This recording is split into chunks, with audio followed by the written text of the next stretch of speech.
Oh, hello, Charles. Lovely to see you again. It's been quite a while since our last interview. Well, about a few days. Yes, and we've come to this very special spot, haven't we? The Nine Maidens, which as I understand, has been something very special in your life. As I understand that there was a happening here whereby well, yes, let me tell you. Apollo was there in some form. I mean, it sounds. Well, it's a peculiar place. All these stone circles, they're very strange and atmospheric, as you know, Andrew. It's nice to see you again. Thank you for coming out at such short notice. Only I haven't much time left, as you probably realise. My life is moving on so fast, as all of ours is. But of course, when I came here 40 years ago, it was pretty much the same as it is now, and but it was probably a little bit more remote, off the beaten track, and I did have a peculiar experience in the area, as you say, Andrew. To describe it is, it's in my diaries. I don't need to fill the readers and the viewers in with too much of the detail about that, but suffice to say, it changed my life. Hence, my vision is particularly acute now on the spiritual perspective, shall we say, and I do see things slightly different. You're a lovely shade of orange today. So, yes, I think this is a very special place, and it is a space in which I envisaged a vision from heaven. Say we say the sun or something. I'm not quite sure. Yeah, lovely. So this vision, I mean, has it now become, you say you're seeing me as orange, I mean, I am with orange, well, I'm being a bit silly, with orange, you know, telephones and all that, but no, actually I'm not, I'm with somebody else, but yes. But there we go, we British, you know, but tell me, I mean, these visions, are they, I don't quite understand exactly. I mean, people who have visions range from mystics to God knows who, you know. And I mean, what are you saying is your relationship to this universe and creativity and your painting and all these things? Interesting perspective, young Andrew. Yes. Well, I mean, I think that really that what happened was that the doors of perception were opened that day. I was able to see into another universe. For a momentarily, I was able to see beyond our own visceral perception that we have here of the immediate, and it allowed me to see something that was most peculiar. Perhaps, young man, you might be aware of it yourself, because I know you're a bit of an artist as well, young Andrew, but I suppose that really allowed me to paint in a new way, to use new perception colours, and when I was painting here, I was much more in the camouflage mode. So much so, I have to tell you that I lost one of my paintings. And in fact, that's why I brought you here today, because I thought we might be able to find it with a little bit of ceremony. After all these years? Well, I'm hoping that it might still be here. Only I was painting, you see, when the vision occurred. And I turned round, because I was slightly blinded, and the painting, the idea of camouflage again, blended in with the background, and I lost it. So I had to leave. I had to get an ambulance. It was a terrible, dreadful thing. Anyway, can you turn that camera off now, just for a second? From the point of view, of course, everybody knows the story of the dancing maidens who turned to stone and all that kind of thing, but as you see, this is quite an interesting sight for you young people. There's a spiritual connection there. Notice the shape of the sun. And when I was younger, of course, there were great reveries here, you know, with my friends and acquaintances who would come along and come along.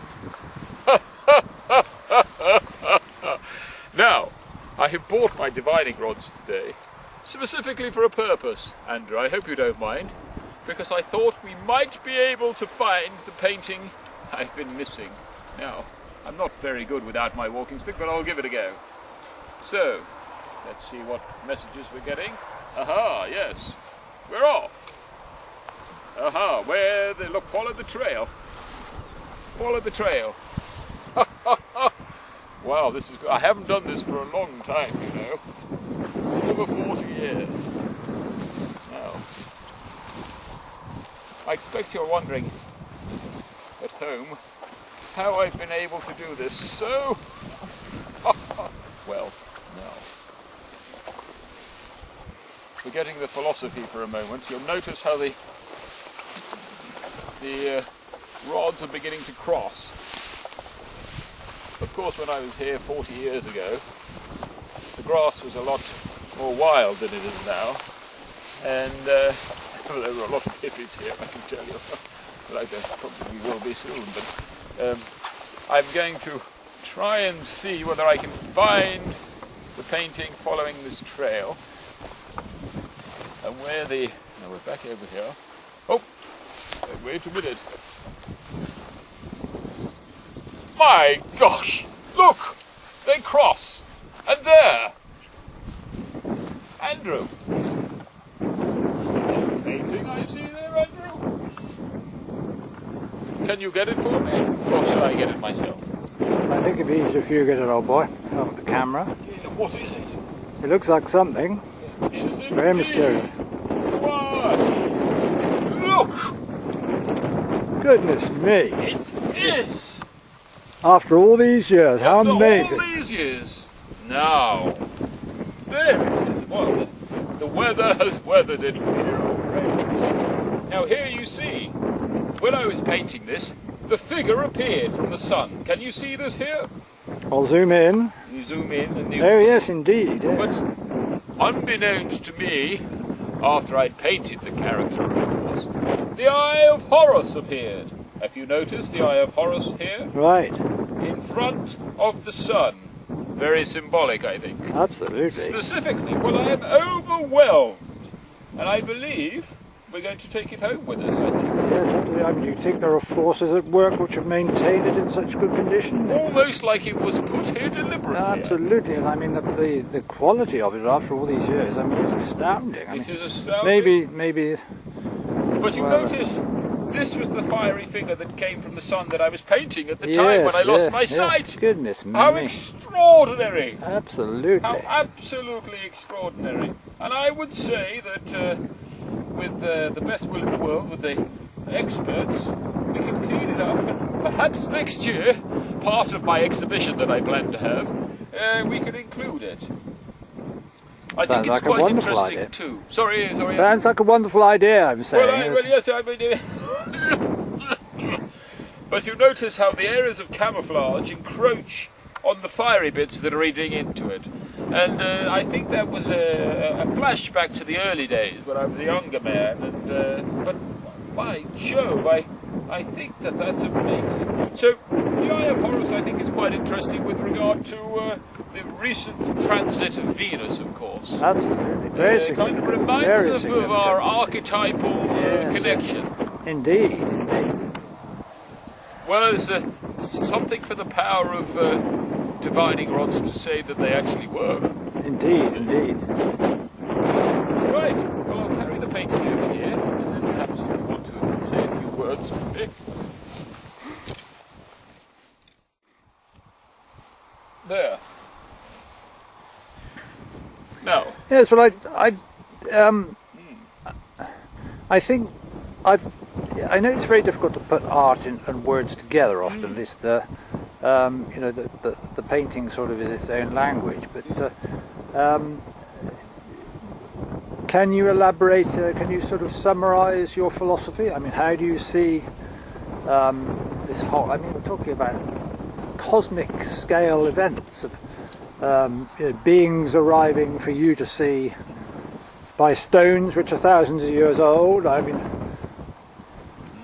the fact that the painting now contains evidence of the manifestation. I mean, this is well. I mean, well, not since Blake. World-grabbing news. Well, exactly. I think not since Blake have we witnessed so many events in one artist, as I think my dear old friend Graham Sutherland said of me before he died.